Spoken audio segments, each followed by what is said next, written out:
Alors, bonjour à tous. Donc, je vais vous parler aujourd'hui de quelques actions qui me paraissent pas mal. Je vais vous montrer aussi un backtest sur des ratios que Peter Lynch pourrait prendre, qui donne quand même un ratio de 22% annuel. Et on va regarder aussi le contexte géopolitique. Mais avant ça, je voulais vous montrer que les actions se comportent toujours de la même façon, y compris la bourse. Et c'est ce qu'on regarde tout de suite. Donc là, je vous ai pris l'action Tesla. Donc, ce qu'on peut regarder, c'est qu'il y a toujours une phase ascensionnelle, puis une correction, puis à nouveau une phase ascensionnelle, puis à nouveau une correction.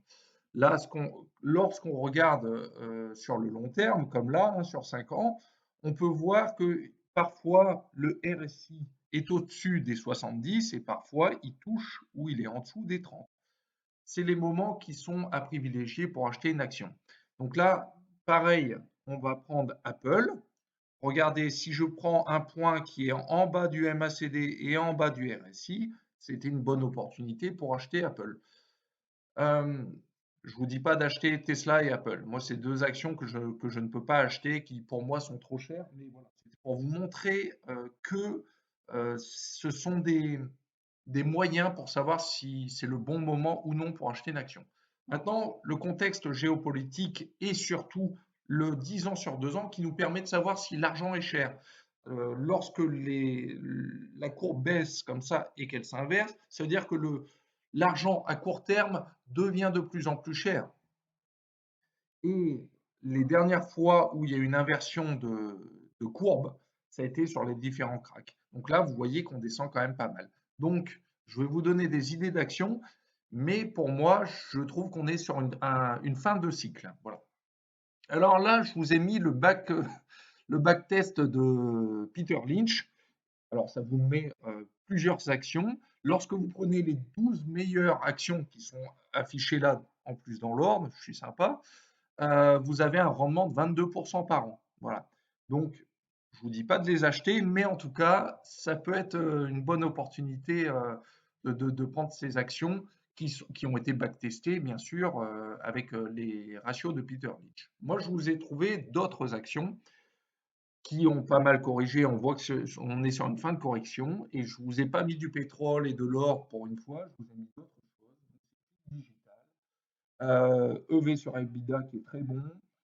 On a une bonne valeur intrinsèque. Voilà, je vous laisserai regarder tous les ratios et vous verrez que c'est une très bonne action, en tout cas sur du long terme. Maintenant, je vais vous montrer autre chose. Ah non, je vous ai montré la fin pour que vous puissiez vraiment l'analyser par vous-même. Donc la valeur intrinsèque de l'action, c'est 38 euros. 34 euros, pardon. On est à 21 euros pour le moment. Comme je vous ai dit avant, EV sur EBITDA qui est à 5, c'est plutôt pas mal pour quelque chose qui est digital. Voilà. Alors maintenant, je vous ai mis quand même des sociétés françaises, donc Eurobio-Scientifique. Euh, cette action a alors que je regarde bien, EV sur EBITDA qui est à 1,88. Ça, c'est vraiment très très bon. On voit qu'on a pas mal corrigé sur l'action. Le RSI, on vient d'aller en dessous de la ligne des 50. Quand vous regardez sur les dernières années, lorsqu'on a touché la ligne des 50, on était plutôt sur un bas de cycle.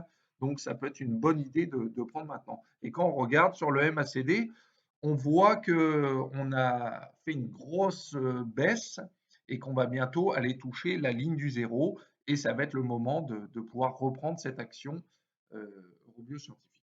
Voilà. Alors maintenant, on va passer à une autre action qui est Biocinex, hein. Pareil, c'est une action que je trouve pas mal. Là, en termes de RSI, on voit qu'on est sur les plus bas depuis quelques années. Donc, ça peut être une bonne idée de le prendre maintenant. Lorsqu'on regarde la valeur intrinsèque de l'entreprise, on est quand même sur quelque chose qui est pas mal, c'est 59 euros, hein.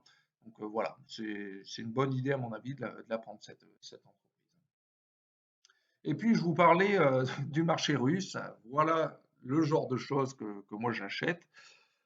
Regardez, à chaque fois qu'on a eu un RSI qui était vraiment très faible et un MACD qui était très faible, derrière, il y a eu une belle montée. Bien sûr, ça, c'est quelque chose qui est très risqué parce qu'on ne sait pas si la Russie va être vraiment boudée ou pas.